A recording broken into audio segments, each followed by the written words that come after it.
Sir IS-23 borrowing cost के standard की last videos में हमने IS-23 का ऑब्जेक्टिव डिस्कस किया था।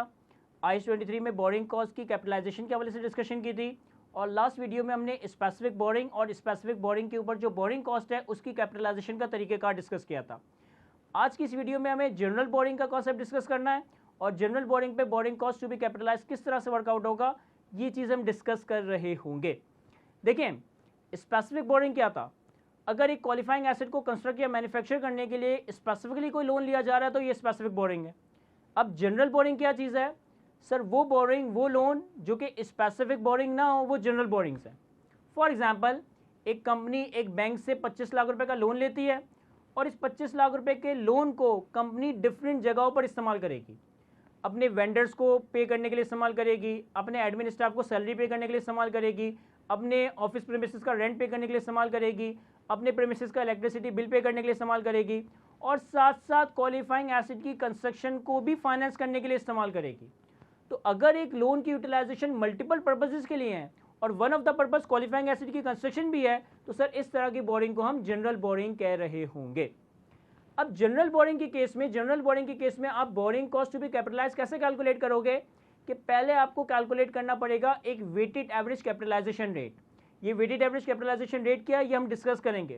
पहले हम वर्कआउट करेंगे एक वेटेड एवरेज कैपिटलाइजेशन रेट और इस वेटेड एवरेज कैपिटलाइजेशन रेट को हम अप्लाई करेंगे जितना जितना क्वालिफाइंग एसेट का एक्सपेंडिचर हम एक्चुअली पे कर रहे होंगे।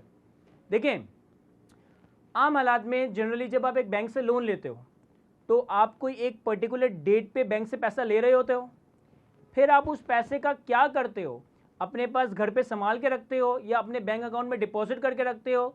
जब तक आप वो लोन रिपे ना कर दो, जिस वक्त आपने लोन लिया और जब तक आप उसे रिपे नहीं कर देते उस वक्त तक आपको बैंक को इंटरेस्ट या मार्कअप पे करना पड़ता है।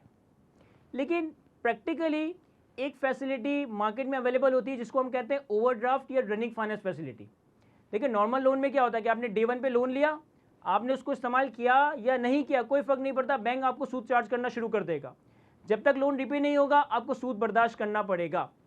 लेकिन रनिंग फाइनेंस फैसिलिटी या ओवरड्राफ्ट फैसिलिटी में क्या होता है कि आप बैंक से डे 1 पे फंड्स नहीं लेते, आप बैंक से फंड्स की एक लिमिट ले लेते हो। फॉर एग्जांपल, मैं बैंक के पास जाता हूं और बैंक को कहता हूं मुझे 50 लाख रुपए का ओवरड्राफ्ट फैसिलिटी, 50 लाख रुपए का रनिंग फाइनेंस फैसिलिटी की लिमिट चाहिए।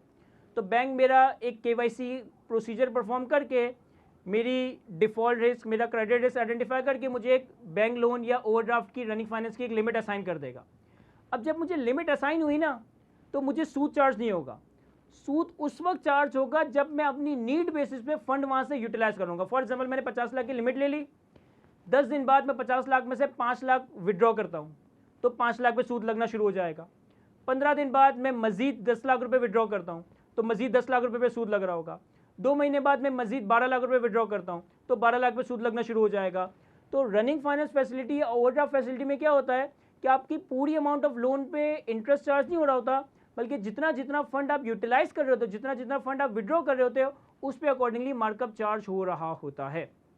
जनरली आपको जनरल बोरिंग में इसी तरह की रनिंग फाइनेंस फैसिलिटी या ओवरड्राफ्ट फैसिलिटी नजर आएगी। अब मैंने आपको बताया कि जनरल बोरिंग में आपने borrowing cost to be capitalise कैसे कैलकुलेट करना है कि आपने एक weighted average interest rate calculate करना है और वेटेड एवरेज इंटरेस्ट रेट को हम अप्लाई करेंगे जितना जितना क्वालिफाइंग एसेट के ऊपर हम एक्सपेंडिचर एक्चुअली पे कर रहे हैं। फॉर एग्जांपल, एक कंपनी है, उसने 3 डिफरेंट बैंक से लोन लिया हुआ है, एक से 100 मिलियन, एक से 200 मिलियन, एक से 500 मिलियन, एक से 100 मिलियन, एक से 200 मिलियन, एक से 500 मिलियन। और तीनों बैंक का जो इंटरेस्ट रेट है वो डिफरेंट है। 100 मिलियन वाले का इंटरेस्ट रेट है 10%, 300 मिलियन वाले का इंटरेस्ट रेट है 13% और 500 मिलियन वाले का इंटरेस्ट रेट है 15%।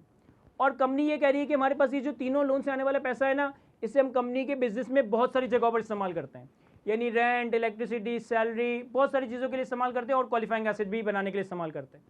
तो पहले हमने क्या करना है कि इन तीनों लोन का एक weighted average interest rate calculate करना होगा। अब वेटेड एवरेज इंटरेस्ट रेट जो आप कैलकुलेट करेंगे ना, ये कैलकुलेट करेंगे during the construction period of the qualifying asset. आप ये देखोगे कि जिस पीरियड में आपने क्वालिफाइंग एसेट की कंस्ट्रक्शन की है ना, उस पीरियड में इन तीनों लोन से ऑन एन एवरेज कितना इंटरेस्ट आपने बर्दाश्त किया, उन तीनों लोन से ऑन एन एवरेज आपने कितने फंड्स की यूटिलाइजेशन की और आप एक weighted average capitalisation rate calculate करोगे। अगेन ये matter of calculation, matter of numerical है, तो हम जब न्यूमेरिकल एरिया पे आएंगे तो हमें बहुत अच्छे से समझ आएगा। तो अगर हमारे पास एक से ज़्यादा जनरल बोरिंग्स हैं तो हम एक से ज़्यादा जनरल बोरिंग का पहले एक weighted average capitalisation rate calculate करेंगे during the period of construction. आपके पास वेटेड एवरेज कैपिटलाइजेशन रेट आ गया। अब जैसे जैसे आप क्वालिफाइंग एसेट पे खर्चा पे करते जाओगे वैसे वैसे वेटेड एवरेज कैपिटलाइजेशन रेट से आप इंटरेस्ट या borrowing cost to be capitalise का नंबर कैलकुलेट कर रहे होंगे। देखिए जनरल बोरिंग इस्तेमाल ही बहुत सारे पर्पस के लिए हो रहा है, one of the purpose qualifying asset है, तो यहाँ पे कोई सरप्लस फंड का या अनयूटिलाइज फंड का कॉन्सेप्ट नहीं होगा। जिस तरीके से हम स्पेसिफिक बोरिंग में सरप्लस फंड पे आने वाली इन्वेस्टमेंट इनकम या इंटरेस्ट इनकम को borrowing cost to be capitalise से रिड्यूस करते थे, जनरल बोरिंग में हम ऐसा कोई काम नहीं कर रहे होंगे। जनरल बोरिंग अगर एक है यानी एक लोन है जो कि जनरल बोरिंग है तो हम उस एक लोन का इंटरेस्ट रेट ले लेंगे, और अगर जनरल बोरिंग एक से ज़्यादा है, कंपनी ने 3 बैंक से 5 बैंक से अलग अलग रेट पे लोन लिया हुआ है, तो हम इन सारे लोन का weighted average capitalisation rate calculate करेंगे। अगर मैं आसान अल्फाजों में आपके साथ वेटेड एवरेज कैपिटलाइजेशन रेट का फॉर्मूला डिस्कस करूं तो यह है average interest during the capitalisation period numerator में divided by average outstanding loan, यानी कि जितनी भी हमारी जनरल बोरिंग्स हैं उनका कंस्ट्रक्शन पीरियड में हम एवरेज इंटरेस्ट न्यूमिनेटर में रखेंगे और डिनोमिनेटर में इन सारी लोन्स का, इन सारी बोरिंग्स का एवरेज लोन बैलेंस रखेंगे, तो हमारे पास एक वेटेड एवरेज कैपिटलाइजेशन रेट आ जाएगा। वेटेड एवरेज कैपिटलाइजेशन रेट को हम क्वालिफाइंग एसेट के एक्सपेंडिचर की पेमेंट से मल्टीप्लाई करेंगे, number of months number of days पर प्रोपोर्शनेट करेंगे, तो हमारे पास borrowing cost to be capitalise calculate हो रहा होगा। अगेन स्पेसिफिक बोरिंग के केस में, जनरल बोरिंग के केस में कैपिटलाइजेशन किस तरह से होगी ये मैंने कुछ हद तक थ्योरेटिकली तो डिस्कस करने की कोशिश की है, लेकिन ज़्यादा बेहतर आप इस चीज़ को इसकी एप्लीकेशन के साथ समझोगे, यानी कि जब हम प्रैक्टिस या न्यूमेरिकल सवाल सॉल्व कर रहे होंगे तो आपको सही मानों में समझ आएगा कि क्वालिफाइंग एसेट कि केस में स्पेसिफिक और जनरल बोरिंग के ऊपर बोरिंग को हमने किस तरह से कैपिटलाइज करना है। आज की वीडियो को यहीं तक रखते हैं। थैंक यू, अल्लाह हाफिज़।